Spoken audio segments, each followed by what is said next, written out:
नमस्कार दोस्तों, स्वागत है आप सभी का आपके अपने इस YouTube चैनल पर जिसका नाम है ज्योग्राफी बाय अनूप सर। मैं हूं अनूप उपाध्याय। महाराष्ट्र में औरंगजेब की कब्र को लेकर विवाद जारी है। नागपुर में एक अफवाह फैली और उस अफवाह के बाद हिंसा भड़क गई। सरकार और विपक्ष एक दूसरे के खिलाफ बयानबाजी कर रहे हैं। इसी बीच औरंगजेब के विवाद में आरएसएस भी कूद चुका है। नागपुर के हिंसा पर महाराष्ट्र के सीएम देवेंद्र फडणवीस ने विधानसभा में कहा कि जो जलाई गई चादर थी उसमें कुरान की कोई भी आयत नहीं थी। आयत को लेकर अफवाह जो है वो फैलाई गई। 17 मार्च शाम करीब 7 बजे नागपुर में औरंगजेब की कब्र को हटाने की मांग जो थी वो हिंसा में बदल गई थी। विश्व हिंदू परिषद और बजरंग दल के लोगों ने औरंगजेब की कब्र का प्रतीकात्मक पुतला जो है वो जला दिया, जिससे दो समुदायों के बीच में हिंसा भड़क गई। और देखते ही देखते घरों में पथराव शुरू होने लगा। गाड़ियों में आगजनी होने लगी।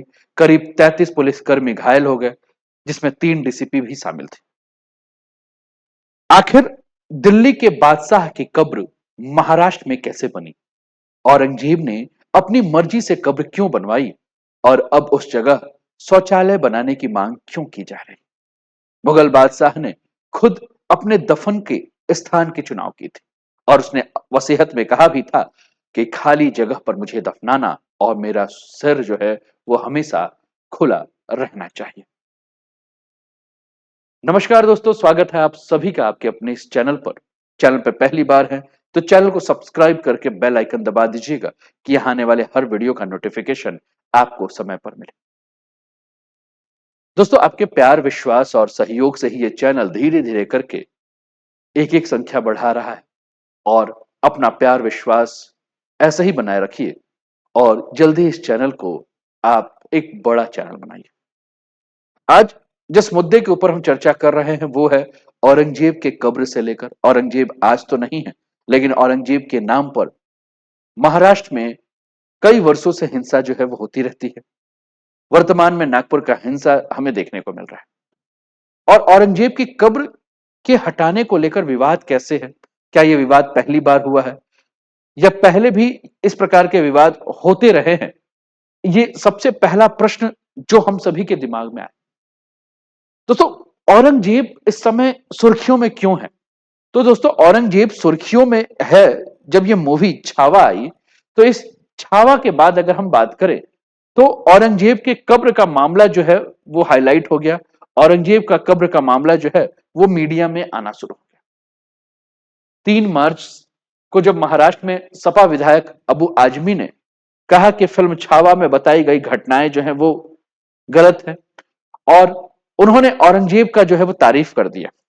अबू आजमी ने कहा कि औरंगजेब ने कई मंदिर बनवाए हैं और मैं से क्रूर शासक नहीं बल्कि छत्रपति संभाजी महाराज और औरंगजेब के बीच धार्मिक नहीं बल्कि सत्ता और संपत्ति की लड़ाई थी। और इस बयान का जब विरोध हुआ तो आजमी ने माफी मांगी, लेकिन विवाद जो है वो बढ़ता चला गया। औरंगजेब की कब्र को हटाने की मांग जो है शुरू हो गई, जिसको लेकर गीतकार मनोज शुक्ला मुंतशिर ने ये तक कह दिया, आपके स्क्रीन पर मैं उनका स्टेटमेंट दिखा रहा हूं। There is no need to destroy Aurangzeb grave, instead a toilet should be built on it. What can be a better place than Aurangzeb grave to build more toilets in the country. यानी कि औरंगजेब के कब्र को हटाना नहीं चाहिए बल्कि उसके ऊपर शौचालय बना लेना चाहिए। शौचालय के लिए औरंगजेब के कब्र से बेहतर स्थान क्या हो सकता है, यह मनोज शुक्ला मुंतशिर ने कहा। अब 17 मार्च को अगर हम बात करें तो 17 मार्च को आपकी स्क्रीन पर तस्वीर दिख रही है, वीडियो है। बड़ी संख्या में समुदाय विशेष के लोग जो है नारेबाजी कर रहे हैं। 17 मार्च को महाराष्ट्र में हिंदू संगठनों के द्वारा प्रदर्शन किया गया। नागपुर में विश्व हिंदू परिषद ने गोबर के कंडों से भरा एक हरे रंग का कपड़ा जो जला दिया और वीएचपी के मुताबिक यह औरंगजेब की प्रतीकात्मक कब्र थी। और यह घटना मीडिया में जो है सोशल मीडिया के माध्यम से वायरल हो गई। देर शाम 7:30 बजे नागपुर का एक इलाका है महाल, वहां उपद्रवियों ने घर के अंदर पथराव किया, सड़क पे खड़े दर्जनों गाड़ियों को जला दिया। पुलिस ने आंसू गैस के गोले छोड़े, 50 लोगों को हिरासत में लिया गया और ये घटना जो है वो आपकी बढ़ती चली गई। आगे बढ़ते हैं। अब प्रश्न यह है कि औरंगजेब की कब्र को गिराकर शौचालय बनाने की मांग क्यों हो रही है? आप देख रहे हैं ये तस्वीर, जिसमें की बात हो रही है कि औरंगजेब के कब्र को गिराकर जो है वहां शौचालय जो है वो बना दिया जाए। दोस्तों, औरंगजेब की कब्र को गिराकर शौचालय बनाने की जो मांग हो रही है, यह एक ऐतिहासिक, धार्मिक और राजनीतिक भावनाओं का गठजोड़ है। अपने शासन काल में मंदिरों को तोड़ना, शक नीतियों की वजह से औरंगजेब की छवि जो है वो काफी कट्टर शासक की बनी हुई है। खासतौर पर छत्रपति संभाजी महाराज की हत्या की वजह से मराठा इतिहास और हिंदू संगठनों की नजर में औरंगजेब की कब्र अत्याचार का प्रतीक है, और इस वजह से इसे अपमानित करने की जो है वो कोशिश भी की जा रही है। अब मूवी जब छावा आई, जिसकी तस्वीर आपको, जिसकी वीडियो आपको आपके स्क्रीन पर देखने को मिल रही है, इस फिल्म में संभाजी महाराज, जिसको कि विकी कौशल ने इस रोल को अदा किया है, तो संभाजी महाराज और औरंगजेब के बीच का जो संघर्ष है वो आपको देखने को मिल रहा है, जिसको देखकर लोगों के अंदर गुस्सा बढ़ गया। फिल्म के हिट होने के बाद सोशल मीडिया और सार्वजनिक जगहों में औरंगजेब के कब्र को हटाकर शौचालय बनाने की मांग जो है उठने लगी। गीतकार मनोज मुंसिर जो है, इन्होंने इसे शौचालय बनाने की बात की। दूसरा, अगर हम बात करें तो राजनीतिक और सामाजिक माहौल भी एक बहुत बड़ा कारण है। भारत में हिंदूवादी भावनाओं का जोर जो है वो चलन में है, और मुगलों की बनाई हुई ऐतिहासिक धरोहरों पर बहस ने औरंगजेब के कब्र को हटाने की मांग बढ़ा दी। इसके पहले भी हमने देखा है, चाहे वो अयोध्या का मामला हो, चाहे वो बनारस का मामला हो, मथुरा का मामला हो, आगरा का मामला हो, तो कुल मिलाकर अगर हम देख रहे हैं तो ये हिंदूवादी भावनाओं का ही जोर है कि जो भी धरोहर है जो कि मुगलों से जुड़ी हुई है उसको हटाना है। और कुछ लोग तो इसे ये कह रहे हैं कि भैया स्वच्छ भारत मिशन अभियान के साथ इसको जोड़ दिया जाए। और महाराष्ट्र के मुख्यमंत्री देवेंद्र फडणवीस जो है, उन्होंने भी कहा कि हाँ, कब्र हटना चाहिए, लेकिन उसके लिए जो कानूनी रास्ते हैं उसको अपनाना चाहिए। इसके बाद विवाद और भी ज्यादा बढ़ गया। अब औरंगजेब की जो सोच थी, उस सोच को लेकर भी जो है बातें हो रही हैं कि औरंगजेब का जो सोच था वह कट्टर सोच था। और हिंदू संगठन और कुछ लोगों का मानना है कि औरंगजेब की कब्र का संरक्षण जो है ऐसा है जैसे कि औरंगजेब के गर्व गौरव को जो है, या गौरव गाथा को जो है आज भी बढ़ाया जा रहा है। इसलिए कब्र को अपमानित करके शौचालय बना के औरंगजेब से जो है वो बदला लिया जा सकता है। मध्य प्रदेश के धार में हिंदू राज्य युवा संगठन ने जो है वो औरंगजेब शौचालय नाम से स्टिकर भी लगाया है, जिसकी तस्वीर हम आपको आपके स्क्रीन पर पहले ही ये दिखा चुके हैं। अब एक प्रश्न कि जब औरंगजेब दिल्ली का शासक था तो महाराष्ट्र क्या करने गया था, ये एक प्रश्न आपके स्क्रीन पर जो है, ठीक। तो इसके बारे में अगर हम बात करें दोस्तों, तो आपके स्क्रीन पर ये बुक है जिसका नाम है स्टोरियो दो मोगर और मुगल। इसके लेखक जो हैं वो निकोलाई मांचू जो है, ये किताब दिख रही है। और इस किताब में ये लिखते हैं कि 1681 में बादशाह बनने के बाद औरंगजेब ने दक्कन की ओर सफर की शुरुआत की थी, और फिर कभी वह दिल्ली वापस नहीं लौटा। औरंगजेब मराठाओं पर राज करके गोलकुंडा और बीजापुर सल्तनतों को मुगल साम्राज्य में मिलाना चाहता था, और वह एक विशाल काय सेना लेकर दक्कन पहुंचा। उसके साथ मुगल दरबार, परिवार, प्रशासनिक अमला भी साथ साथ दक्कन पहुंचा। और दक्कन पहुंचने के बाद 1686 में बीजापुर और 1687 में गोलकुंडा को उसने जीत लिया। लेकिन मराठाओं के खिलाफ उसकी जंग जो है वो काफी लंबी चली और काफी थकाऊ भी। इसके अलावा एक और किताब है जो कि आपकी स्क्रीन पर ये किताब दिख रही है, जदुनाथ सरकार की है, शिवाजी एंड हिज टाइम्स। अब शिवाजी एंड हिज टाइम्स में अगर हम बात करें तो जदुनाथ सरकार ये लिखते हैं कि फरवरी 1689 में औरंगजेब ने संभाजी महाराज और उनके साथी कवि कलश को संगमेश्वर में पकड़ लिया था। उन्हें अहमदनगर के बहादुरगढ़ ले जाकर औरंगजेब के सामने झुकने के लिए कहा गया, और उनकी जीभ काट दी गई, और जिंदा रहने के लिए कहा गया कि वह इस्लाम को कबूल करें। औरंगजेब ने 11 मार्च 1689 को पुणे के पास तुलापुर में इनका सिर कलम करा दिया। बाद में मराठाओं ने उनके शरीर को सिलकर अंतिम दर्शन किया। तो कहा यह भी जाता है कि औरंगजेब की हत्या के ठीक पहले संभाजी राजे से उन्होंने कहा भी था कि अगर मेरा 4 बेटे में से एक बेटा भी तुम्हारे जैसा होता तो हिंदुस्तान कब का मुगल सल्तनत में समा चुका होता। 1707 तक औरंगजेब 88 साल का हो चुका था, और इस दौरान वह अहमदनगर में एक छोटे महल में रहता था।